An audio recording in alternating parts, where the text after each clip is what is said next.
Méditation du 23 octobre. Or presque pur. La balance fausse est en Orient à l'Éternel, mais le poids juste en sa faveur. Hiéron II était roi de Syracuse au IIe siècle avant Jésus-Christ. Comme tout monarque de son temps, il voulait porter une couronne aussi ostentatoire que possible. Avec cette prétention, il chargea un orfèvre de lui confectionner une couronne d'or pur. Hiéron II, cependant, avait des doutes et consulta un de ses proches réputé pour être un grand intellectuel en la matière, Archimède. C'était très difficile pour Archimède, car il ne pouvait pas détruire la couronne. Il pouvait à peine la rayer et devait découvrir ce qu'il y avait à l'intérieur. Était-ce de l'or pur? Était-il mélangé à un autre métal? Comment le savoir? Avec ce problème hantant son esprit, il alla au bain public pour se détendre. Il entra dans l'eau et Eureka, j'ai trouvé en grec. Le volume de son corps avait déplacé une quantité d'eau similaire. Il savait comment vérifier si l'orfèvre avait triché ou non. Et oui, malheureusement, il avait triché. Cela coûta la vie à l'orfèvre et rendit Archimède célèbre. Certains pensent que tricher, être malin, profiter des autres est une vertu, mais ce n'est pas le cas, loin de là.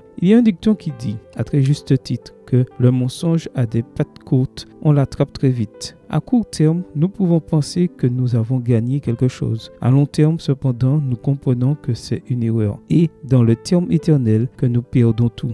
Qu'est-ce que cet orfèvre a gagné? Au début, un salaire plus élevé, peut-être un nouveau cheval, une plus belle maison, puis le discrédit, la disgrâce et la mort. Aujourd'hui dans l'histoire, le souvenir d'un faussaire. Pardonne-moi d'être si direct dans cette déclaration. Il n'y a pas de vertu dans la malhonnêteté. Ne t'y trompe pas, il n'y a aucune excuse qui te permette de mal faire les choses. Ce n'est pas le profil d'un chrétien authentique. Dieu aime les choses bien faites et la justice s'habille de petits détails. L'intégrité dans un examen, le travail consciencieux, l'exigence d'une rémunération adéquate, l'engagement par la parole et l'honnêteté comme devise de vie. Il est dégoûté par les magouilles, la tricherie, la vantardise des malins qui vivent dans la zone grise de la morale. Dieu te propose d'être authentique, pas presque chrétien, mais un chrétien pur, complet, véridique. Un de ces chrétiens qui, quand les gens les rencontrent, n'ont d'autre choix que de dire « Eureka, nous avons trouvé quelqu'un de valeur ». Amen. Bonne journée à toi et que le Seigneur te bénisse.